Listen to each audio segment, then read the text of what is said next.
এই তৃণমূলীগুলোই আগামী দিনে মমতা বন্দ্যোপাধ্যায় পুলিশ মন্ত্রীকে পেটাবেন। এই কথাটা আমি আপনার চ্যানেলে আপনার অন ক্যামেরা বললাম।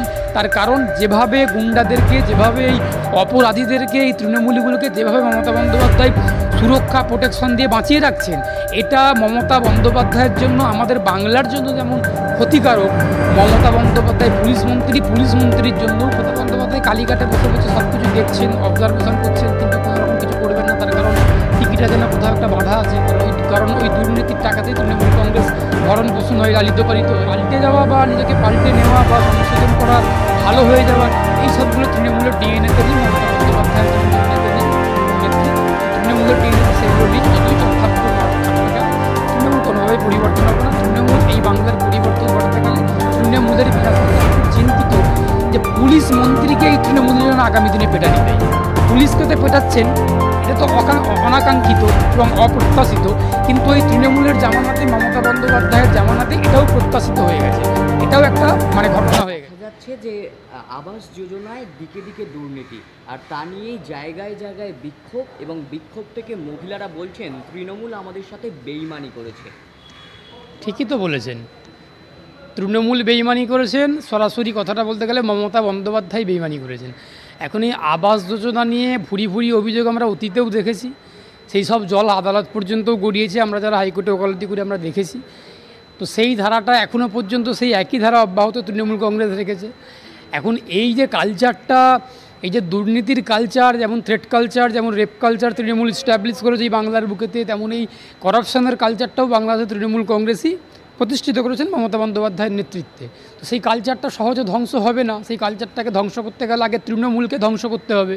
সেই কালচারটাকে বিনাশ করতে গেলে আগে তৃণমূলকে বিনাশ করতে হবে।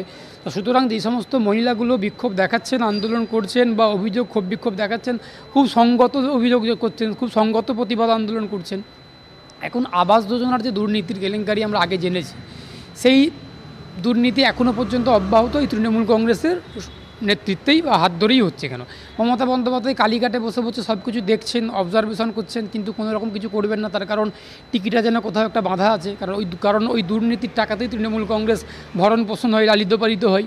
তো সুতরাং এই আবাস দুর্নীতি, খাদ্য কেলেঙ্কারি, এই বিভিন্ন রকম যে কেলেঙ্কারিগুলো আমরা আগে দেখেছি, চাকরি কেলেঙ্কারি, বিভিন্ন রকম যে কেলেঙ্কারি, এই সব কেলেঙ্কারির সঙ্গে তৃণমূল ওতপ্রোতভাবে জড়িয়ে আছে। আমরা ভেবেছিলাম হয়তো আমরা যে আদালতের চট থাপ্পড় খেয়ে হয়তো তৃণমূল কিছুটা মানুষ হবেন, কিন্তু সেরকম তো তৃণমূল তো সেই রকম নয় যে ঠেকে শিখবে। সুতরাং এই পাল্টে যাওয়া বা নিজেকে পাল্টে নেওয়া বা সংশোধন করার, ভালো হয়ে যাওয়ার, এই সবগুলো তৃণমূলের ডিএনএতে নেই। মমতা বন্দ্যোপাধ্যায়ের যেমন ডিএনএতে নেই তৃণমূল নেত্রী, তো তৃণমূলের ডিএনএতে সেগুলো নেই। যতই চটথাপ্পড় মার খাক না কেন, তৃণমূল কোনোভাবেই পরিবর্তন হবে না। তৃণমূল এই বাংলার পরিবর্তন ঘটাতে গেলে তৃণমূলের বিনাশ ঘটাতে হবে। তৃণমূলকে গণতান্ত্রিকভাবে এই রাজ্য থেকে উৎখাত করতে হবে, কবর দিতে হবে। তবে এই বাংলা থেকে দুর্নীতি, এই কেলেঙ্কারি, এই রাহাজানি, এই সমস্তগুলো কিছু বিনাশ হবে। থানার ওসিকে দেখা গেল তৃণমূলের বিজয় সম্মেলনীর অনুষ্ঠানে। তৃণমূলের বিজয় সম্মেলনীতে যেমন থানার ওসি বা আইসিকে আপনারা দেখতে পাচ্ছেন, এটা পুলিশের জন্য অত্যন্ত লজ্জার একটা দিন। আমরা যারা বাংলার মানুষ, আমরা যারা গণতান্ত্রিক রাষ্ট্রের নাগরিক, আমাদের জন্য খুবই খারাপ লাগছে। তার কারণ পুলিশ তার উর্দি পরে তৃণমূলের বিজয় সম্মেলনীতে বসে আছেন। এটা কত বড় দলদাস, কত বড় নির্লজ্জ হলে এই জিনিসগুলো করা, এই জিনিসগুলো করতে পারেন। আবার অপরদিকে আপনারা দেখতে পাবেন, একটা জায়গায় দেখছিলাম যে পুলিশকে তৃণমূলের বাহিনী পেটাচ্ছেন, মারছেন। তো একদিকে পুলিশ তৃণমূলের বিজয় সম্মেলনীর মঞ্চ আলো করে উনি বসে আছেন, আবার অপরদিকে তৃণমূলের বাহিনী, গুন্ডা বাহিনী পুলিশকে পেটাচ্ছেন, মারছেন। এই জায়গার মধ্যে থেকে একজন আইনজীবী হিসেবে আমার খুব চিন্তা হচ্ছে, আমি খুব চিন্তিত যে পুলিশ মন্ত্রীকে এই তৃণমূলের জন্য আগামী দিনে পেটানি দেয়।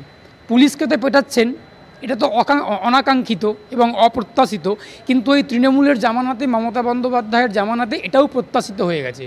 এটাও একটা ঘটনা হয়ে গেছে। সুতরাং এই পরিস্থিতির মধ্যে যেখানে পুলিশকে পেটাচ্ছেন তৃণমূলী গুন্ডা বাহিনী, তৃণমূলীরা মমতা বন্দ্যোপাধ্যায়ের আশীর্বাদধন্য অনুপ্রেরণায় অনুপ্রাণিত হয়ে পুলিশকে পেটাচ্ছেন, এই তৃণমূলীগুলোই আগামী দিনে মমতা বন্দ্যোপাধ্যায় পুলিশ মন্ত্রীকে পেটাবেন।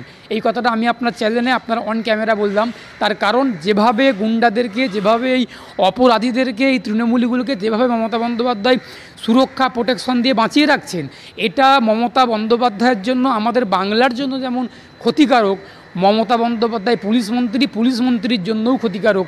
কারণ আমরা মমতা বন্দ্যোপাধ্যায়ের জন্য চিন্তিত নই, আমরা চিন্তিত আমাদের পুলিশ মন্ত্রীকে নিয়ে। কারণ পুলিশ মন্ত্রী একটা পোস্ট, একটা পদ, সেটা আমাদের সকলের পদ, আমাদের সকলের গর্ব। সেই মন্ত্রকটা নিয়ে আমরা গর্বিত, আমরা চিন্তিত। কারণ আমাদের পুলিশ মন্ত্রী আক্রান্ত হলে আমাদের লজ্জা লাগবে, আমাদের খারাপ লাগবে, কারণ আমাদের পুলিশ মন্ত্রী আক্রান্ত হচ্ছেন।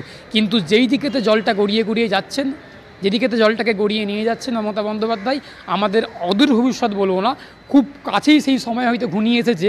এই তৃণমূলীগুলোকে যদি কোনো রকমভাবে কড়া হাতে দমন না করলে পুলিশ বা প্রশাসন বা পুলিশ মন্ত্রী, আগামী দিনে এখন তো পুলিশ পিটানি খাচ্ছেন, আগামী দিনে পুলিশ মন্ত্রী মমতা বন্দ্যোপাধ্যায় পিটানি খাবেন এই তৃণমূলীদের হাতেই।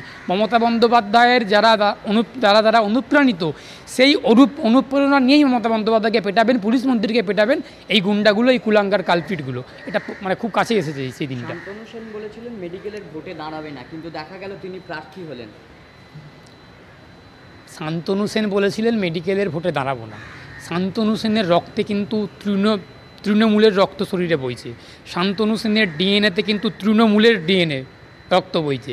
সুতরাং যেই শান্তনু সেন তৃণমূলের, যার শরীরে তৃণমূলের রক্ত বইছে, সে আবার এইসব পদ থেকে, এইসব লোভনীয় পদগুলো থেকে, এইসব যেগুলোতে গল্প আছে বিভিন্ন রকম, সেখান থেকে সরে যাবেন, এটা তো প্রত্যাশিত না। ওটা তখন আরজিকর আন্দোলনটা খুব একটা তীব্র আকার ধারণ করেছিল, তখন কোথাও মুখ দেখাতে পারছিলেন না, লজ্জাতে মাথা নত হয়ে যাচ্ছিল। তো সেই জায়গা থেকে দাঁড়িয়ে উনি একটা রাগের ক্ষোভের বসে বলে ফেলেছিলেন। তো এখন বুঝতে পারছেন যে না, তৃণমূল ছাড়া হয়তো কোনো রকমভাবে দুর্নীতি, চুরি চামারি কিছু করে থাকা সম্ভব নয়, কিছু নিজেকে ভরণ পোষণ, নিজেকে চালিয়ে নেওয়া সম্ভব নয়। তাই এইসব পদগুলোতে ভোটে দাঁড়াচ্ছেন, আবার তৃণমূলের হয়ে, আবার তৃণমূলের সঙ্গেই থাকবেন। তৃণমূল তো উনি ছাড়েননি, সুতরাং তৃণমূলের রক্ত ওনার শরীরে বইছেন, উনি তো তৃণমূলের সঙ্গেই থাকবেন। যেখানে দুর্নীতি সেখানেই তৃণমূল, আর যেখানে তৃণমূল সেখানেই যারা দুর্নীতিগ্রস্ত মানুষগুলো তারা থাকবেন, স্বাভাবিক। সৌগত রায় বলছেন ডাক্তারদের আন্দোলন কানাগলিতে, শুভেন্দু অধিকারী বলছেন একেবারে আন্দোলনের অপমৃত্যু। আদতে কি বলবেন আপনি?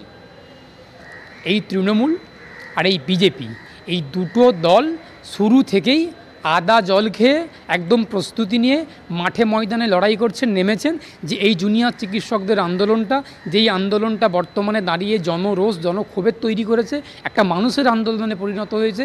এই আন্দোলনটাকে যেভাবেই হোক, যে করেই হোক না কেন, স্তব্ধ করতে হবে, বানচাল করতে হবে। আপনারা আগেও দেখেছেন বিজেপির সাংসদ অভিজিৎ গাঙ্গুলি, প্রাক্তন সাংসদ দিলীপ ঘোষ, সুকান্ত মজুমদার থেকে শুরু করে, শুভেন্দু অধিকারী থেকে শুরু করে, ওইদিকে তৃণমূলের উদয়ন গুহ থেকে শুরু করে, দেবাংশু ভট্টাচার্য থেকে শুরু করে, কুণাল ঘোষ থেকে শুরু করে, নবতম সংযোজন সৌগত রয়।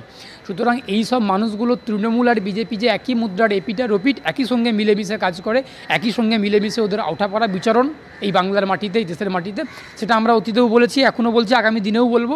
সেই আমাদের বক্তব্যগুলো, আমাদের যেগুলো অভিযোগ ছিল, আমাদের যেগুলো বক্তব্য ছিল, সেই অভিযোগগুলো, সেই বক্তব্যগুলোকে ওই তৃণমূলীরা আর ওই বিজেপিরা তারা আমাদের অভিযোগগুলোকে নিজেরাই প্রমাণিত করে দিচ্ছেন। তা না হলে কখনোই দুটো দলের একই স্ট্যান্ড হতে পারে না, দুটো দলের কখনো একই বক্তব্য, একই স্টেটমেন্ট, একই বিবৃতি হতে পারে না এই আন্দোলনটাকে নিয়ে। আমরা বামপন্থীরা, আমরা যারা বাম কর্মী সমর্থক আছি, আমরা এই আন্দোলনের একদম সর্বত্রভাবে, আন্দোলনের শারীরিকভাবে, অর্থনৈতিকভাবে, সামাজিকভাবে, মানসিকভাবে এবং আইনিভাবে সব দিক থেকে সমর্থন করছি। শুধুমাত্র ব্যতিক্রম বিজেপি এবং তৃণমূল, দেখবেন এই আন্দোলনটাকে উঠে পড়ে লেগেছে বানচাল করে দেওয়ার জন্য।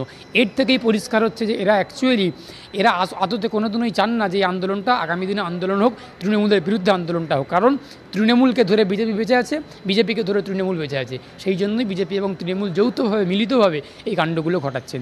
এই কাণ্ডগুলোকে মানুষ বানচাল করবেন। 17 ঘন্টার বঙ্গ সফরে অমিত শাহ এসে মাত্র 30 সেকেন্ডের জন্য মুখে নিলেন আরজিকর কাণ্ডের নাম।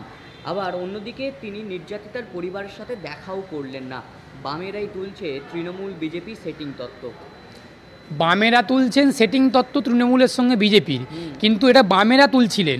আজকের দিনে দাঁড়িয়ে যখন আপনার অমিত শাহ যখন দিল্লি থেকে আসছেন, যখন এসে বাংলার মাটিতে আসলেন, তখন সেই জায়গাতে দাঁড়িয়ে আমাদের তিলোত্তমার বাবা মা তারা কেন্দ্রীয় স্বরাষ্ট্রমন্ত্রীর কাছে সময় চেয়েছিলেন তাদের সঙ্গে কিছু সাক্ষাৎ করার জন্য, কিছু কথা বলার জন্য। আমার তো কেন্দ্রীয় স্বরাষ্ট্রমন্ত্রী অমিত শাহকে এখনই আজকে বর্তমান দিনে দাঁড়িয়ে কেন্দ্রীয় স্বরাষ্ট্রমন্ত্রী বলে একবারও মনে হচ্ছে না। আমার মনে হচ্ছে উনি বিজেপির স্বরাষ্ট্রমন্ত্রী, বিজেপি নামক দলটার স্বরাষ্ট্রমন্ত্রী। উনি যদি কেন্দ্রের স্বরাষ্ট্রমন্ত্রী হতেন, উনি যদি ভারতের স্বরাষ্ট্রমন্ত্রী হতেন, উনি যদি ভারতবাসীর স্বরাষ্ট্রমন্ত্রী হতেন, তাহলে আমাদের এই তিলোত্তমার বাবা মা, যিনি দেখা করার একটা সময় চেয়েছিলেন, ওনার মূল্যবান সময়, সেই সময়টা দিতে পারতেন, কয়েক ঘন্টা বা কয়েক মিনিটের জন্য হলে দিতে পারতেন।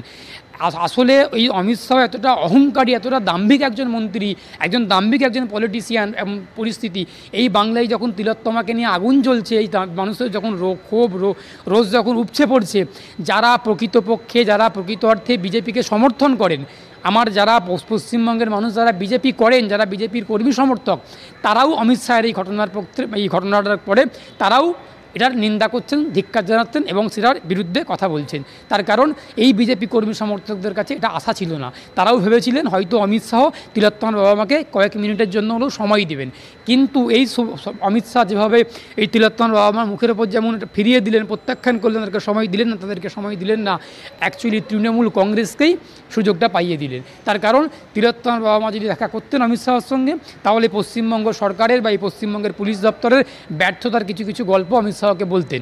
অমিত শাহ ভুলে গেছেন উনি কিন্তু কেন্দ্রের পুলিশ মন্ত্রী। তার কারণ উনি জানেন যে উনি যেহেতু কেন্দ্রের পুলিশ মন্ত্রী, তাহলে বাংলার পুলিশ মন্ত্রীকে নিয়ে যদি কোনো অভিযোগ তিলোত্তমার বাবা মা করেন অমিত শাহের সঙ্গে, তাহলে অমিত শাহ তো খুব খারাপ লাগবেন। কারণ বাংলার পুলিশ মন্ত্রী তো কেন্দ্রের পুলিশ মন্ত্রীর খুব ভালো বান্ধবী হন মমতা বন্দ্যোপাধ্যায়, খুব ভালো বান্ধবী, মানে ভালো বান্ধবী বলবো না, খুব ভালো বান্ধবী। সুতরাং বান্ধবীর বিরুদ্ধে বন্ধুর কাছে অভিযোগ করবেন, সেটা তো মেনে নিতে পারবেন না অমিত শাহ কোনোভাবেই। সেই জন্যই অমিত শাহ কোনো অর্থেই কোনোভাবেই তিলোত্তমার বাবা মাকে কয়েক মিনিটের জন্যও সময় দিলেন না। উনি অহংকারী ভাব প্রকাশ করলেন, উনি দাম্ভিকতা দেখালেন, অহংকার দেখালেন, দেখিয়ে তিলোত্তমার বাবা মার আবেদনকে নাকচ করে দিলেন, দিয়ে উনি দেখা করলেন না। উনি বঙ্গে 17 ঘন্টা সফর করলেন, বঙ্গে 17 ঘন্টা থাকলেন, মাচ্ছামূলো করে খেলেন, সাজুগুজু করে শুটিং করলেন, ফটোশপ করলেন, সব কিছু করলেন, আর আমাদের তিলোত্তমার বাবা মাকে উনি 5 মিনিট 10 মিনিটের জন্য সময় দিতে পারলেন না। আসলে ব্যাপারটা ওখানে না, যেটা বললাম যে মমতা বন্দ্যোপাধ্যায়ের বিরুদ্ধে তিলোত্তমার বাবা মা অভিযোগ করবে অমিত শাহের কাছে, আর অমিত শাহ সেটা মেনে নেবেন। সুতরাং সেই সুযোগটা উনি কোনোভাবেই দেবেন না, দিলেন না। এটা বাংলার বিজেপির কর্মী সমর্থকরাও এটা খারাপভাবে দেখেছেন। এর জবাবটা বিজেপিকে, বাংলার বিজেপি কর্মী সমর্থকরাই আগামী দিনে বুঝিয়ে দেবেন যে বিজেপির পক্ষে আমরা আর নেই। শেষ দুটি প্রশ্ন। এবার দেখা গেল এসএসকেএমের মতন হাসপাতালে প্রসূতি বিভাগে ছুঁচ ভাঙলো, এই এসএসকেএমেই মুখ্যমন্ত্রী চিকিৎসা করান। আমরা তো বলেছি যে এই মমতা বন্দ্যোপাধ্যায়ের নেতৃত্বে, মমতা বন্দ্যোপাধ্যায়ের পরিচালনাধীনে এই বাংলায় স্বাস্থ্য ব্যবস্থা বলে আর কিছু নেই। স্বাস্থ্য ব্যবস্থা, পুলিশি ব্যবস্থা, আইন শৃঙ্খলা বলে কিছু নেই। শুধু নীল সাদা রং করে দেওয়া, বড় বড় বিল্ডিংগুলো করে দেওয়াটাই স্বাস্থ্যের যে একটা উন্নতি, স্বাস্থ্যের যে একটা ডেভেলপমেন্ট, একটা অভূতপূর্ব উন্নয়ন, সেটা কোনোভাবে প্রমাণ করা যায় না।